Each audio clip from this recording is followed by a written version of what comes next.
Internet ada tu.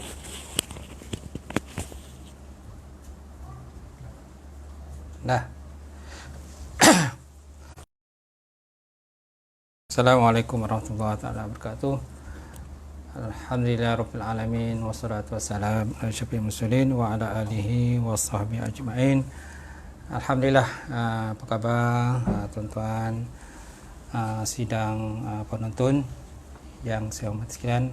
Diharapkan semua saudara, tuan-tuan keadaan sihat bersama adik keluarga di rumah masing-masing. Alhamdulillah. Jadi insya-Allah sekali lagi pada malam ini kita dapat bertemu dalam tazkirah secara live ini yang saya buat daripada rumah saya sendiri, insya-Allah. Dan tajuk perbincangan kita pada malam ini itulah umat-umat yang telah pun dibinasakan oleh Allah Subhanahu Wa Taala.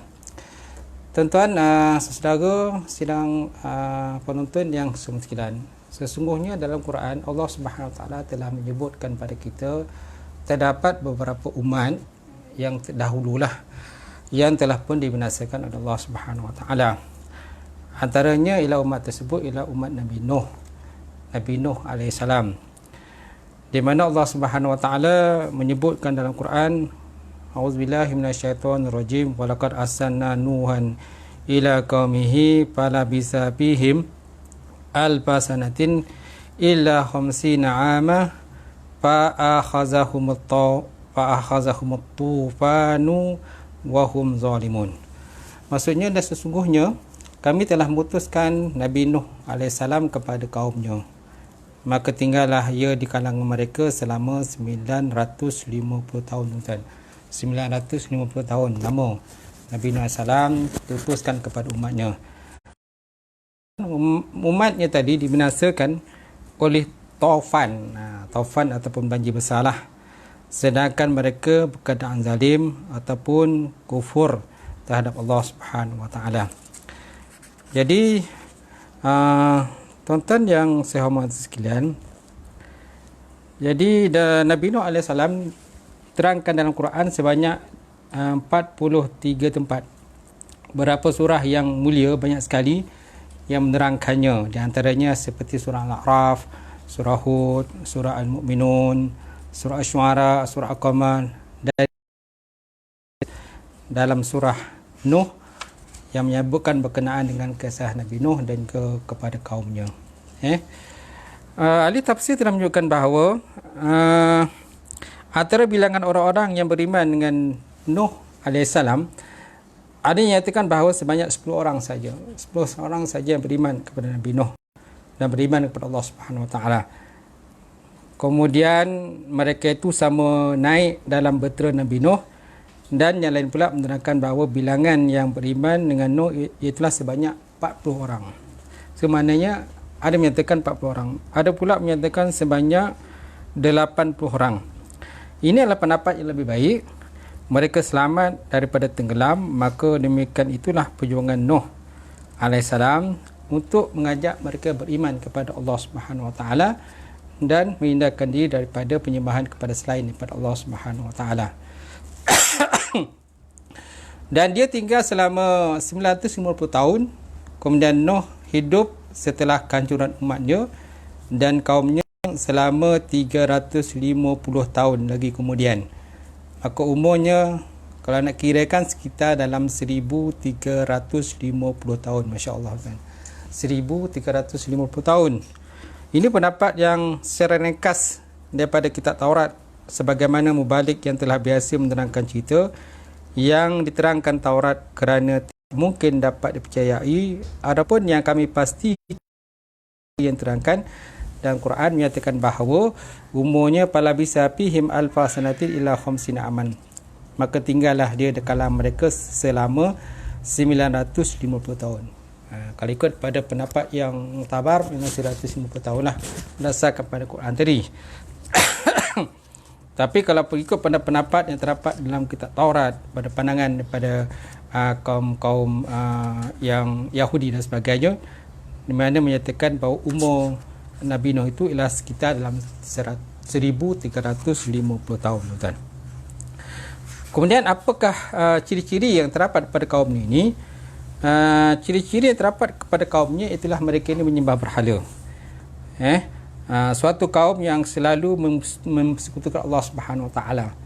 Mereka menyembah batu berhala, kemudian membuat tuhan-tuhan serta berhala yang mereka sembah, kemudian diagih-agihkan, dia dijual lah kepada orang-orang daripada umat Nabi Nuh alaihissalam.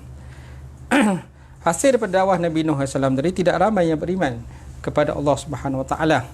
Dan akhirnya Allah Subhanahu Wa Taala merintahkan kepada Nabi Nuh alaihissalam supaya membuat kapal ataupun bahtera. Dalam masa itu Nabi Nuh dilabel dengan berbagai-bagai labelan lah, digelar dengan berbagai gelaran, seperti digelar sebagai orang yang bodoh dan sesat. Nabi Nuh juga dikatakan sebagai orang yang gila. Kemudian Nabi Nuh juga dikatakan sebagai orang yang berdusta. Kemudian mereka juga mengancam Nabi Nuh untuk merejam dan membaling dengan batu kepada mereka, sebagaimana Allah Ta'ala menyebut dalam Quran, qalu la in lam tantahi minal marjumin. Lalu mereka berkata, sungguh jika kami tidak mahu berhenti, wahai Nuh, nescaya benar-benar kamu akan termasuk orang-orang yang direjam. Sungguhnya jika kami tidak mahu berhenti, wahai Nuh, untuk menyakiti akan kaummu, sungguhnya kamu akan termasuk di kalangan orang-orang yang direjam. Kemudian mereka juga menyatakan bahawa Nabi Nuh ni termasuk dalam berbagai-bagai gelaran yang lain lah, dengan mengejek-mejek untuk mempelekehkan dakwah Nabi Nuh alaihissalam. Akhirnya Allah SWT merintahkan Nabi Nuh supaya membuat bahtera, dan diperintahkan dibawa naik segala binatang-binatang dan juga orang-orang yang beriman kepada Allah Ta'ala naik bahtera Nabi Nuh itu, walaupun kaumnya akan perbuatan dia tadi untuk membina bahtera tadi, tetapi oleh kerana itu mendatangkan perintah Allah Subhanahu Wa Taala, maka Nabi Nuh tadi. Kemudian Allah Ta'ala menyebutkan dalam Quran, pada rabbahu anni maglubun pantasir fafatahna abwabas samaa bima'in munhamir afajjarnal arda uyunan fataqal ma'a ala ardin qad qudira amal wahin wa dusur tajri bi'ayunina jazaa'an liman kana kafur. Maksudnya tuan-tuan, maka dia mengadu kepada Tuhannya. Itu Nabi Nuh lah, mengadu kepada Tuhannya bahwasanya aku ini orang yang dikalahkan. Oleh sebab itu menangkan aku ya Allah. Maka kami bukakan pintu-pintu langit dengan menurunkan hujan yang mencurah. Maka Allah Ta'ala buka pintu langit, turunkan hujan begitu lebat. Kemudian kami jadikan bumi memancar mata air. Mata air, maka bertemulah air-air, satu urusan yang sungguh telah pun langit turun bertemu dengan air yang keluar daripada bumi, yang keluar daripada bukit, daripada mana lembah dan sebagainya. Dan kami angkut Nuh di atas bahtera yang terbuat daripada papan dan paku yang berlayar dengan pemuliaan kami sebagai balasan bagi orang diingkari wahai Nuh. Macam tu. Baik. Akhirnya Allah Subhanahu Wa Taala menenggelamkan kaum dia. Dalam kaumnya itulah anak Nabi Nuh. Nama Nabi Nuh alaihissalam termasuk dalam kumpulan orang yang dibinasakan Allah Ta'ala. Ada yang mengatakan bahawa Nabi Nuh mempunyai lebih kurang 4 orang anak. Pertama, Syam, Ham, Yafis, Kan'an. Jadi yang selamat itu ialah Syam, Ham dan Yafis. Dan yang tidak selamat itulah Kan'an. Orang yang binasa dan tenggelam termasuklah kumpulan orang yang kafir, yang ingkar kepada Allah Subhanahu Wa Taala. Baik, itu umat yang pertama yang Allah Taala menyatakan dalam Quran, umat yang pertama dibinasakan Allah Subhanahu Wa Taala. Kemudian yang kedua itulah umat Nabi Musa alaihissalam. Umat Nabi Musa, Allah Taala menyebut dalam Quran, wazkur fi kitabi Musa innahu kana mukhlisan kana rasulan nabiyya. Dan bacalah dalam kitab Quran itu perihal Nabi Musa, sesungguhnya ia adalah orang pilihan dan dia adalah merupakan seorang rasul lagi seorang nabi. Dan kisah Nabi Musa tu kan memang orang kata masyhur lah dalam Quran. Banyak tempat dalam Quran menyebutkan kisah Nabi Musa. Di mana Nabi Musa ni tahu diutuskan kepada Firaun kan, laknatullah, bersama dengan kaum dia, kaum Kipti. Dan Nabi Musa ini kan dia terselamat daripada dibunuh lah, kerana ikut pada mimpi Firaun bahawa akan ada seorang kanak-kanak yang lahir nanti berasal kepada mimpinya yang akan menentukan kerajaan dia. Dan akhir Allah Subhanahu Wa Taala menentukan dia lebih berkuasa atas segalanya. Walaupun Nabi Musa telah perintahkan kepada tentera supaya dibunuh anak-anak lelaki daripada kurun Bani Israel, tetapi Nabi Musa telah selamat.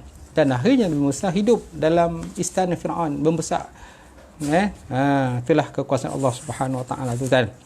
Dan ketika Nabi Musa telah pun dewasa dan Nabi Musa telah pun dilantik Allah Subhanahu Wa Taala sebagai Nabi dan Rasul, akhirnya Nabi Musa telah diutuskan Allah Taala kepada Firaun supaya mengajak Firaun tadi beriman kepada Allah Subhanahu Wa Taala.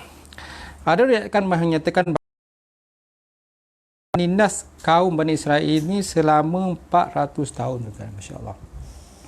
400 tahun lamanya kan kaum Bani Israel itu bertindaskan oleh Firaun dan juga kaumnya Kipti.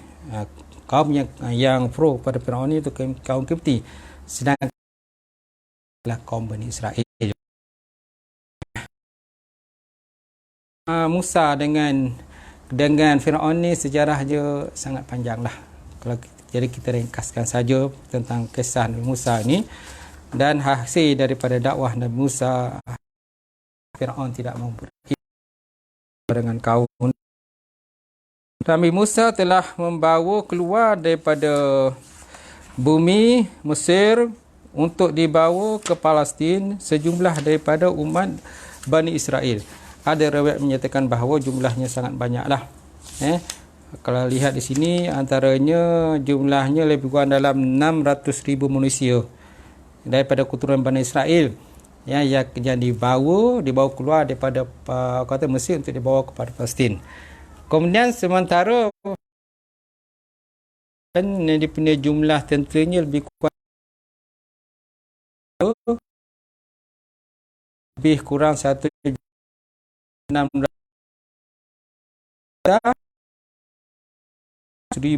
tentera, maksudnya jumlah tentera yang diarahkan untuk pergi orang kata mengejar Musa AS bersama dengan kaum Israel. Akhirnya setelah berlalu tempoh masa kejam-kejam tadi, itu ke Laut Merah.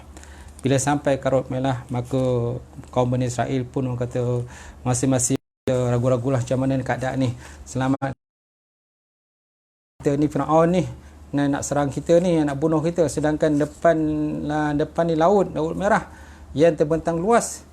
Maka akhirnya kaum dia berkatalah pada Musa, ya Musa, macam mana keadaan kita ini, adakah kemungkinan kita akan mati atau tidak? Maka Allah Ta'ala menyebut dalam Quran tu 10 hingga 66, dia kata fattabi'u musyrikina falamma tarahal jam'ani qala ashabu Musa inna mudrikun qala kalla inna ma'iya rabbi sayahdin fa'auhayna ila Musa inadrib bi'asakal hajar fanfalaqa fakana kullu firqin kataudil azim, sehingga akhir pada ayat tadilah. Maksudnya maka Firaun dan tenteranya pun mengejar mereka ketika matahari terbit. Ketika kedua kumpulan tadi nampak antara satu sama lain, mana kaum Bani Israel dan juga kaum Kipti yang mengejar mereka, yang terdapatnya Firaun ke situ, maka berkatalah mereka kepada Musa, sesungguhnya kita akan dapat ditawan. Wahai Musa, kita tak akan dapat lari ni, dan kemungkinan kita ditawan dan mungkin kita akan mati. Maka Musa berkata, tidak. Dia kata, jangan fikir begitu. Sesungguhnya aku sentiasa disertai oleh Tuhan aku. Ia akan menunjuk jalan kepadaku. Kata Nabi Musa, qala kalla inna ma'iya rabbi sayahdin fa'auhayna ila Musa inidrib bi'asakal hajar. Maka Allah SWT mewahyu kepada Nabi Musa AS, wahai Musa, pukullah laut tadi dengan menggunakan tongkat kamu. Maka laut pun terbelah, maka jadilah air tiap-tiap bahagian seperti gunung yang besar. Masya Allah, tuan-tuan. laut terbelah tuan-tuan, dan kami dekatkan golongan yang lain itu ke situ, dan kami selamatkan Nabi Musa serta orang yang bersama dengannya semuanya, kemudian kami tenggelamkan golongan lain. Mana akhirnya Firaun dengan bala tenteranya tenggelamlah. Kalau nak cerita tentang kisah Nabi Musa dengan Firaun ni, cerita dia sangat panjang tuan. Baik, kemudian tenggelamlah semua tadi. Kembang yang menghancur dan menenggelamkannya, lalu dia menyatakan keimanannya dan keislamannya. Dia kata sehinggalah ketika Firaun annahu la ilaha illallazi amanat bihi bani Israil banu minal muslimin. Aku percaya bahawa tiada Tuhan melainkan yang percayai oleh kaum Bani Israel, dan aku adalah orang-orang yang berserah diri menurut kepada perintah Allah Subhanahu Wa Taala. Jadi kat situ nampak tuan-tuan tentang kehebatan dan kekuasaan Allah Subhanahu Wa Taala yang mengasihi kekuatan dan kekuasaan yang ada kepada Firaun. Di mana Firaun ni kita tahulah dia mengaku sebagai seorang Tuhan, dia sebagai Tuhan. Dia pernah mendakwa bahawa sesungguhnya sungai Nil itu mengalir dengan kekuasaan dia kata. Baik, akhirnya Firaun binasa. Kemudian tuan, kita lihat pula satu kaum lain, iaitu kaum Ad. Kaum Ad ni iaitulah Nabi yang diutuskan pada kaum Hud alaihissalam, di mana Allah Ta'ala menyebut dalam Quran, wa ila akhahum huda qala ya qaumi budullah ma lakum min ilahin ghairuh afala tattaqun. Maksudnya, dan kepada kaum Ad kami utuskan saudara mereka Nabi Hud, ia berkata, wahai kaumku, sembahlah kamu akan Allah, tidak ada Tuhan bagi kamu selain daripadanya. Oleh itu tidakkah kamu mahu bertakwa kepadanya, bertakwa kepada Allah Subhanahu Wa Taala. Jadi kaum Ad ni tuan-tuan ialah kaum yang terdapat di bumi Ahqaf di sebelah Yaman, di sebelah semenanjung Arab yang terletak di sebelah utara Hadramaut, di timur Oman. Jadi bumi inilah pada asalnya bumi ini merupakan bumi padang pasir yang tandus. Di dalamnya tiada kesenangan. Kemudian Allah SWT memberikan kemakmuran, kesuburan kepada tanah tersebut. Sebagaimana Allah Subhanahu Wa Taala menyebutkan dalam Quran, dia kata, wazkur akha adin iz anzara qaumahu bil ahqaf wa qad khalatin nuzur min baina yadayhi wa min khalfihi alla ta'budu illallah inni akhafu alaikum azab yaumin azim. Dan ingatlah Nabi tatkala ia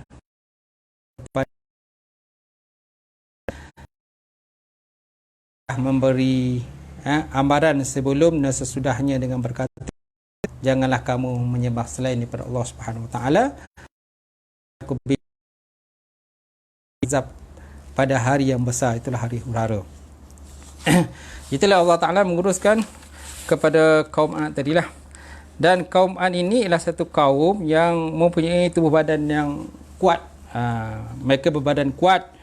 Mereka punya bangunan yang besar lagi tinggi. Bumi itu dihina di bawah kekuasaan kaki-kaki mereka kerana kekuatan yang ada pada mereka. Tetapi tuan-tuan, mereka lalai dan tertipu dengan kekuatan mereka, dan mereka hadap Nabi Hud AS mengajak mereka beriman kepada Allah Subhanahu Wa Taala. Mereka juga menyembah patung. Antara patung yang mereka sembah ialah seperti Sada, Samuda, dan Samuda, patung yang mereka buat dan mereka sembah patung tadi. Dan kebanyakannya patung-patung ni kalau ikut pada ulama tafsir, biasa disembah oleh orang-orang yang ingkar pada Allah Subhanahu Wa Taala ni. Biasanya patung itu adalah merupakan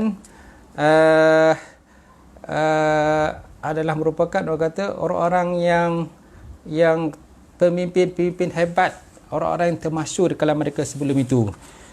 Kemudian orang itu mati dan akhirnya orang kemudian membuat patung dan menyembah patung-patung tersebut. Kemudian apakah bencana yang Allah Ta'ala kenakan kepada kaum Ad ini? Dalam kitab lembaran kisah Nabi Ulul Azmi dan 25 para rasul ni karang oleh Muhammad Ali As-Sabuni, di situ dinyatakan bahawa antara bencana yang mereka kena, Allah Ta'ala kenakan pada mereka, itulah Allah Ta'ala menyusahkan mereka dengan tiada hujan selama 3 tahun. Masya Allah kan. 3 tahun tuan-tuan tak ada hujan. Kemudian mereka dibebani pula dengan ujian yang lain. Lalu Allah Ta'ala mengirimkan awan tebal daripada langit. Ketika mereka mengetahui gumpulan awan hitam melayang, maka mereka sangat bergembira dan menyangka bahawa awan itu akan menurunkan hujan kepada mereka. Tetapi awan tadi kan tiba-tiba menjadi semakin tebal, akhirnya mereka takut dan gemetar. Kemudian datanglah angin bertiup dengan kencang menimpa mereka. Angin tadi membinasakan mereka. Kemudian Allah Ta'ala membelenggu mereka selama 7 malam 8 hari. Kemudian akhirnya Allah Ta'ala membinasakan mereka, menjadikan badan-badan mereka bagaikan pelepah kurma yang kering. Sedangkan Allah Subhanahu Wa Ta'ala menyelamatkan orang-orang yang beriman kepada alaihissalam dan tidak mengitukan Allah Subhanahu Wa Ta'ala, tuan-tuan. Jadi Allah Ta'ala mengirimkan pada mereka itu angin yang membinasakan. Kalau sebut dalam ayat lain pula menyatakan bahawa wa fi 'adin iz arsalna 'alaihim rihul aqim ma nazaru min syai'in atat 'alaihi illa ja'altahu karramim. Ketika kami hancurkan kepada mereka angin ribut yang membinasakan, angin itu tidak meninggalkan sesuatu pun yang dirempuhnya, melainkan menjadikannya seperti abu. Mana apa saja ditempuh kan, yang ditembung oleh angin tadi, maka semuanya akan menjadi abu tadi, tuan. Seterusnya kita beralih pula pada umat yang lain yang dibinasakan Allah Subhanahu Taala, itulah umat Nabi Saleh alaihissalam, itulah kaum Samud. Di mana Allah Subhanahu Taala menyebut dalam Quran, walaqad arsalna ila samud akhahum salihah an ibudullah fa izahum fariqani yahtasimun. Dan demi sesungguhnya kami telah mengutuskan kepada kaum Samud Allah Subhanahu Wa Taala, maka tiba mukmin dan kafir berbalah. Dan kaum Samud ini Quran, walaqad kazzaba ashabul hijri al-mursalin wa atainahum ayatina fakanu mu'ridin. Dan demi sesungguhnya penduduk Hijr telah mendustakan rasul-rasul dan kami telah berikan kepada mereka tanda-tanda kekuasaan kami, tetapi mereka terus berpaling dari bahawa kaum Samud ini termasuk kaum yang juga menyembah patung berhala. Umat-umat terdahulu kebiasaan saja menyembah patung, tidak menyembah Allah Subhanahu Wa Taala. Dan mereka juga kepada Nabi Saleh alaihissalam supaya membuktikan kehebatan dia, kekuasaan dia lah, bahawa dia mempunyai mukjizat. Di mana mukjizat ni berbeza dengan sihir.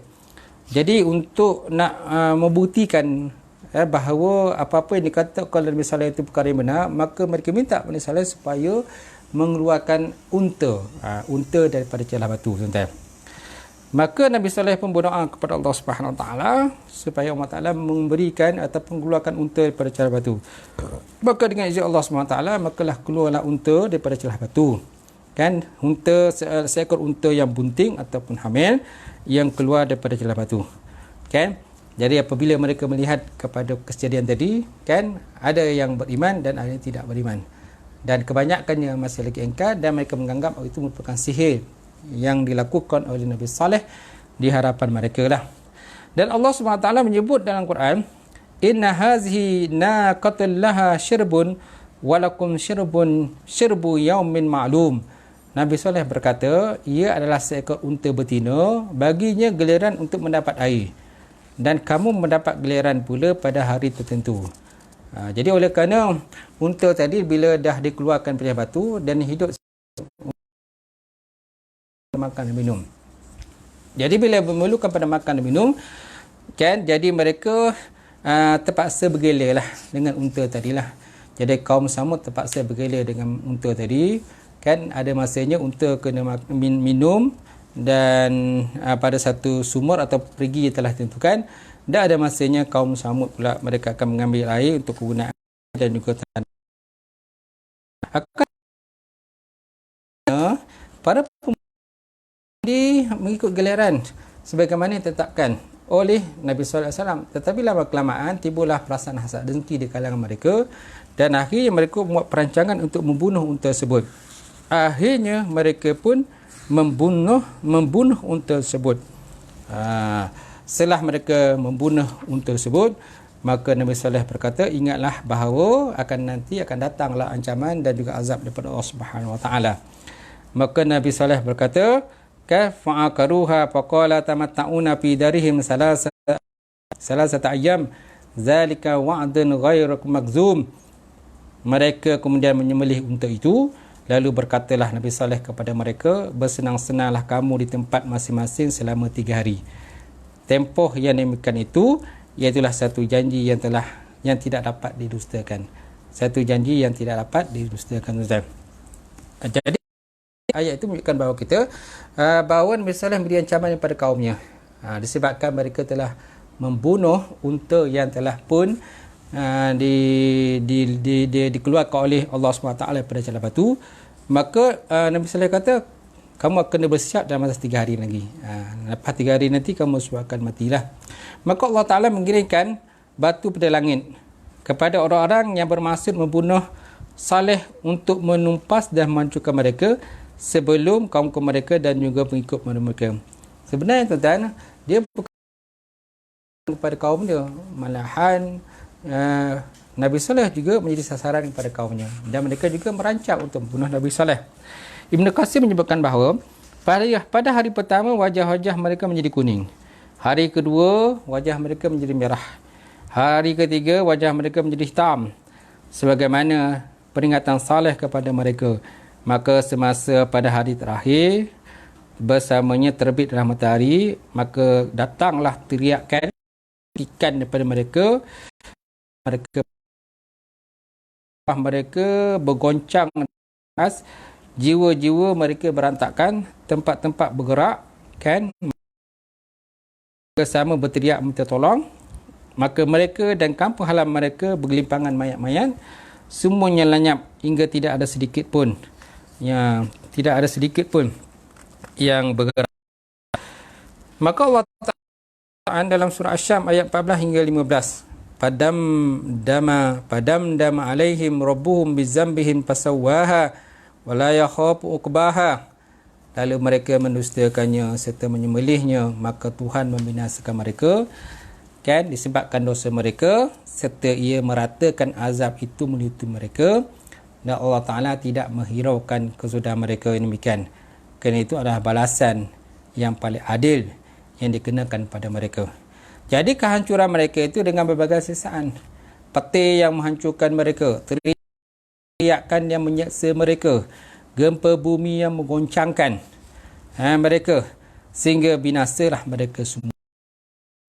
Ada pula dalam firman Allah Ta'ala dalam ayat-ayat pula menyatakan bahawa surah Fussilat, kan, mereka disambar petir yang hina, lalu mereka disambar petir azab yang hina dengan sebab apa yang telah mereka kerjakan tadi. Masya Allah, tuan-tuan. Itulah dia, tuan-tuan, balasan azab Allah Subhanahu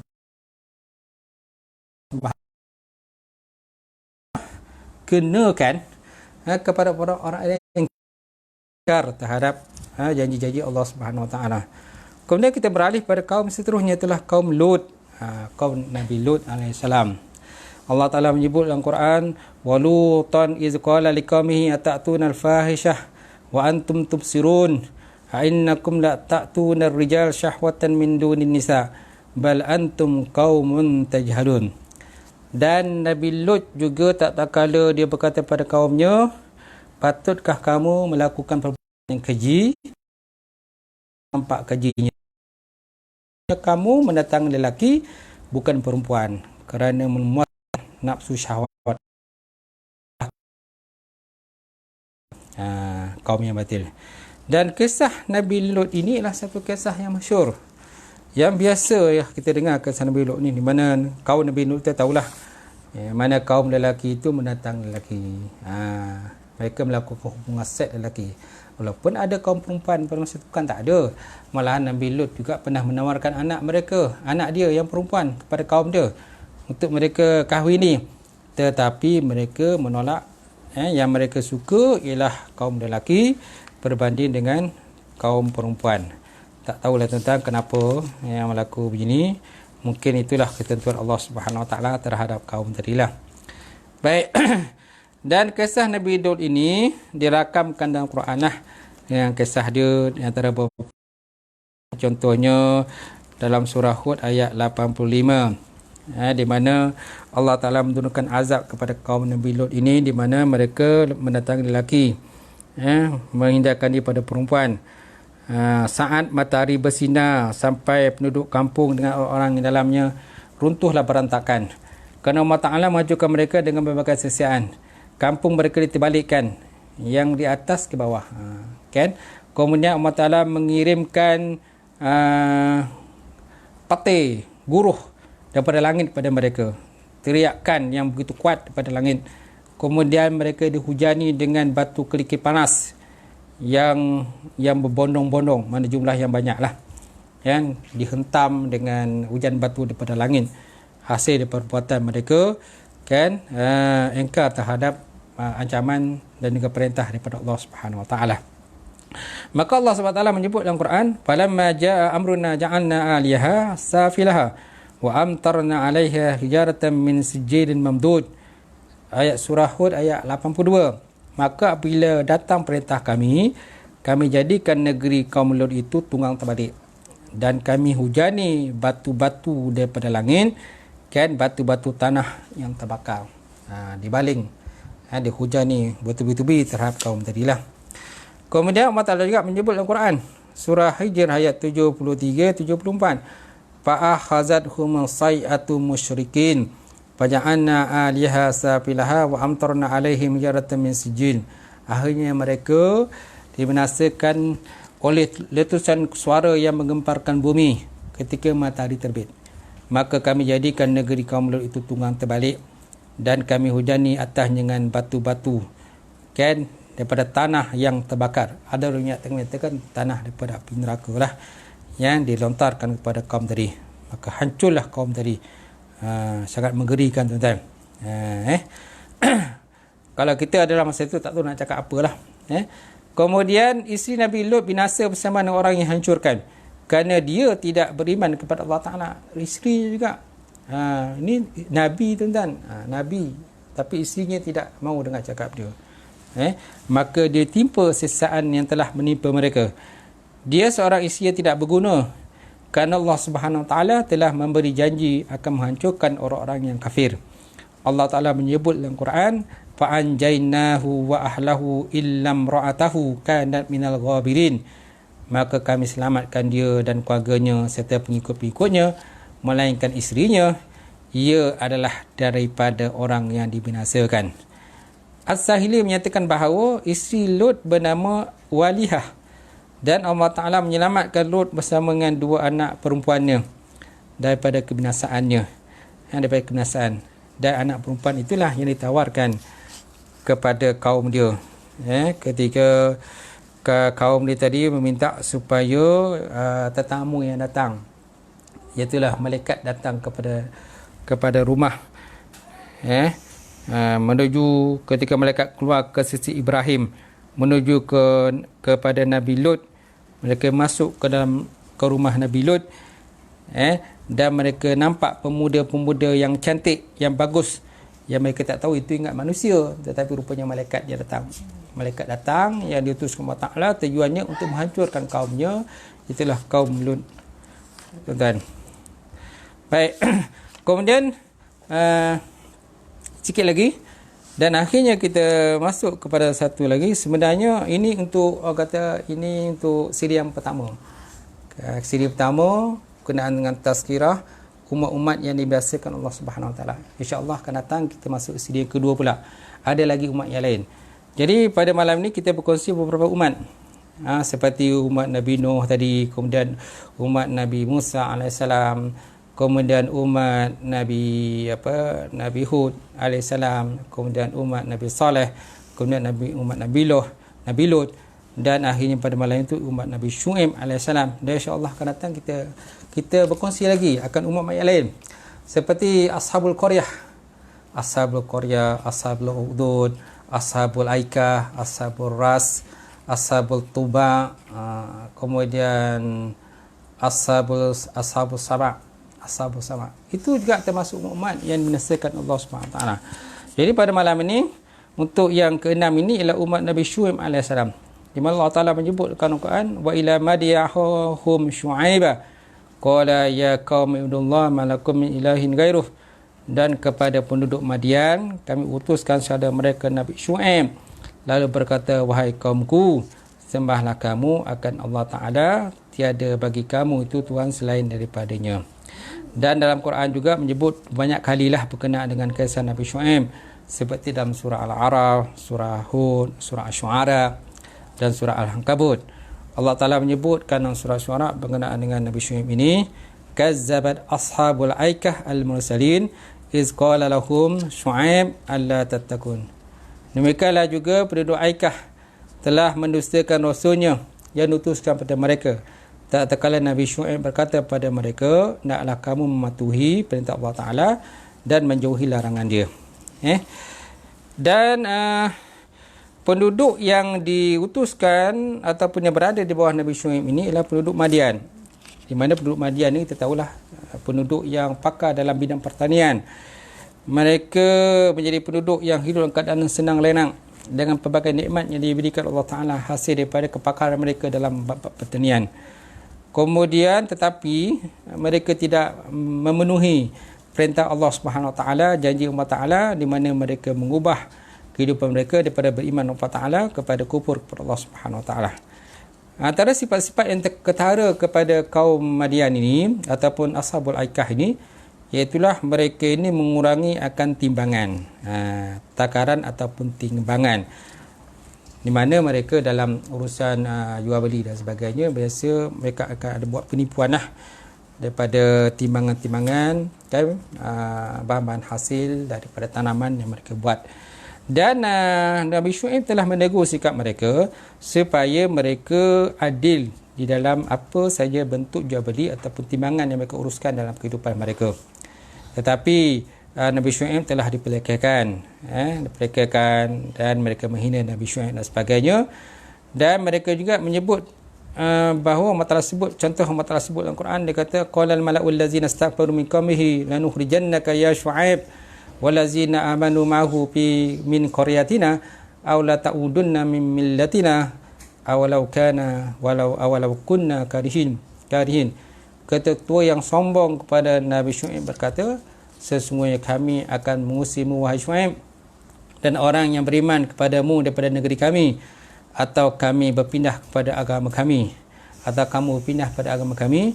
Maka Syuaib berkata, adakah kamu akan mengusir kami sekalipun kami tidak menyukai akan perbuatan yang kamu kerjakan tadi. Kemudian antara azab, akhir mereka turunkan azab Allah Subhanahu Wa Taala daripada kebodohan yang melampau, sehingga mereka meminta pada Syuaib supaya menjatuhkan pada mereka gumpalan daripada langit, kumpulan awan daripada langit lah. Jika dia benar-benar termasuk orang yang benar dalam dakwah dia, maka Allah SWT menyisir mereka dengan siksaan pada hari naungan, namanya hari naungan, Yaumuz Zullah, bahawa Allah Ta'ala menimpakan kepada mereka panas selama 7 hari sehingga menghabiskan air tanaman mereka, air perigi mereka dan air minuman mereka. Kemudian Allah Ta'ala mengirimkan awan sehingga mereka berkumpul mencari naungan tadi kerana terlampau panas.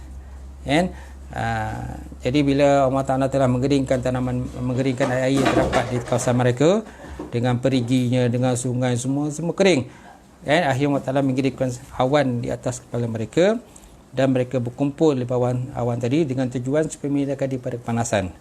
Maka semasa sempurna bilangan mereka di bawah naungan tadi, Allah Ta'ala menggoncangkan bumi kepada mereka, menantangkan teriakan guntur, kan, teriakannya kuatlah, guruh. Kemudian langit menghujani api yang dapat menyebabkan mereka akhirnya terbakar. Allah Ta'ala menyebut dalam Quran, fakazzabuhu fa'ahazahum azab yawmin zullah innahu kana azab yawmin azim. Maka mereka mendustakannya, lalu mereka ditimpa azab seksa pada hari awan mendung, yawmin zullah. Sesungguhnya kejadian ini merupakan azab seksa yang pada hari yang sangat besar. Jadi Syuaib hidup setelah kehancuran kaumnya beberapa waktu kemudian, akhirnya Allah Ta'ala mewafatkan Nabi Allah Syuaib. Demikianlah terjadi dalam jangka di antara kematian Yusuf dan munculnya Nabi Musa. Ini dapat mengalahkan terhadap sangkaan bahawa kehancuran kaum Syuaib terjadi setelah Bani Israel berpindah ke Mesir, dan hanya Allah Ta'ala saja yang mengetahui.